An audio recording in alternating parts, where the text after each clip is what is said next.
सुप्रभात। कक्षा 5वीं। कल हमने पाठ 12 सफलता के रहस्य का पार्ट 1 पहला भाग में हमने आपको 4 पॉइंट के बारे में बताया था। आगे हम आपको बताएंगे 5वां है नेतृत्व की योग्यता, 6वां वित्त साधनों को व्यवस्थित करना और 7वां है सफलता का मूल मंत्र है सकारात्मक सोच। तो सबसे पहला क्या था? नेतृत्व की योग्यता। देखिए, हमें नेतृत्व की भावना का होना बहुत जरूरी है। अगर हमें नेतृत्व की भावना है तो सफलता के रहस्य को आपने समझ लिया। जो लोग नेतृत्व करते हैं उनकी सोच एक जैसी होती है। वो जैसे बाहर से देखने के लिए होते हैं वैसे ही अंदर से भी होती है। कहने का मतलब जो आपको सामने दिखाई देगा उनकी सोच भी अंदर से वैसी ही होती है। उन लोगों की दोहरी भावना नहीं होती कि बाहर से कुछ और अंदर से कुछ और। जिनमें नेतृत्व की भावना होती है, अगर आप उन्हें कोई काम सौंप दें तो उस काम को उन लोग व्यवस्थित ढंग से बहुत अच्छे तरीके से उस कार्य को कर देते हैं। जैसे किसी से काम लेना है, किसी काम को समय से करना है, इस काम को वो बहुत अच्छे ढंग से कर देते हैं। लोगों की जो सोच होती है दो प्रकार की होती है, सकारात्मक। कई लोग सोए हुए रूप में आत्मविश्वास करते हैं। आत्मविश्वासी दो प्रकार के होंगे। कई लोग अपना काम करते हैं सोए हुए रूप में और कोई लोग होते हैं जागृत रूप में, करते दोनों में ही है। तो सफलता के लिए नेतृत्व की भावना का होना बहुत जरूरी है। आगे है वित्त साधनों को व्यवस्थित करना। जब हम किसी कार्य को व्यवस्थित ढंग से करते हैं और उस पर हम खर्च करते हैं, उसका लिए भी हमको ध्यान देना बहुत जरूरी है। हमें पैसों का ध्यान रखना बहुत जरूरी है कि हम जो काम करने जा रहे हैं उसमें हम जो पैसे लगा रहे हैं वो व्यर्थ ना जाए। क्योंकि आपने लगा दिया और आपका व्यर्थ चला गया तो कोई भी मत नहीं। इसलिए सफलता के समय हमें वित्त साधनों को बारे में जानना बहुत जरूरी है। अगर हम इसको व्यवस्थित रखेंगे तो हमें सफलता अवश्य प्राप्त होगी। क्योंकि जो हमारी पूंजी है, अगर हमारी पूंजी व्यर्थ चली गई तो हम कुछ भी नहीं कर पाएंगे। तो आप अपनी पूंजी को वहीं लगाइए जहां आप सफल हो सकते हैं। अगला है सफलता का मूल मंत्र है सकारात्मक सोच। देखिए, हमें सकारात्मक सोच रखना बहुत जरूरी है।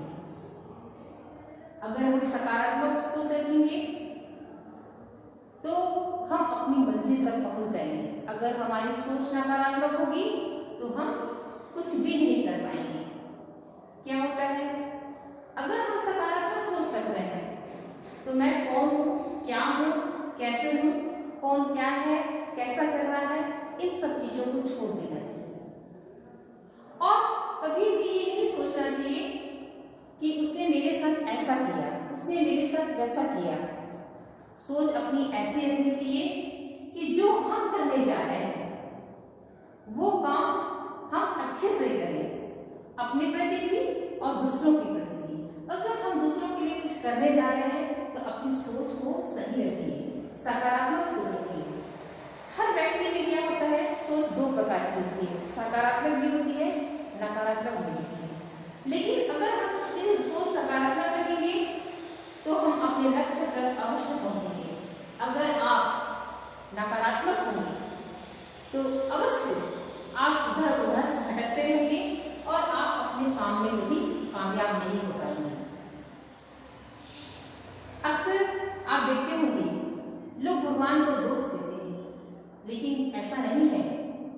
भगवान का जो द्वार है सबके लिए खुला हुआ है, सबके लिए एक समान है। कई लोग कहते हैं कि हम तो बदकिस्मती हैं, हमें ईश्वर ने कुछ भी नहीं दिया। भगवान ने तो द्वार सबका खोला हुआ है, लेकिन कुछ लोग उस द्वार को समझते हैं और कुछ लोग नहीं समझते हैं। जो भगवान के खुले द्वार की राह पर आगे बढ़ते रहते हैं वो अपनी मंजिल तक पहुंच जाते हैं, और जो लोग नहीं इस चीज को ध्यान देते हैं वो हमेशा पीछे रहते हैं। तो कहने का मतलब क्या है कि अगर हमारी सोच अच्छी है, हमारी सोच सकारात्मक है और हमारी मेहनत में कोई भी कमी नहीं है, तो आप सदैव आगे बढ़ते रहेंगे, अपनी मंजिल तक पहुंच जाएंगे और आपको कभी भी पीछे पलटकर देखना नहीं होगा। तो आपने इस पाठ में क्या देखा? सफलता का रहस्य। अगर आपने इस सफलता के रहस्य को अच्छे से समझ लिया तो आपको कोई भी पीछे नहीं कर सकता है।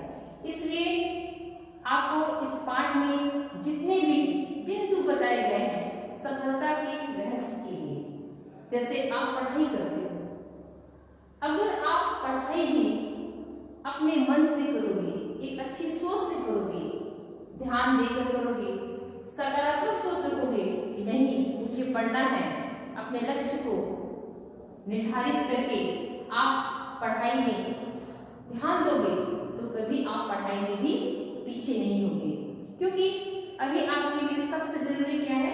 पढ़ाई। पढ़ाई करना है, एक ही मंजिल अभी तय करना है। जब आपकी पढ़ाई पूरी होगी तो आपका दूसरा लक्ष्य शुरू होगा।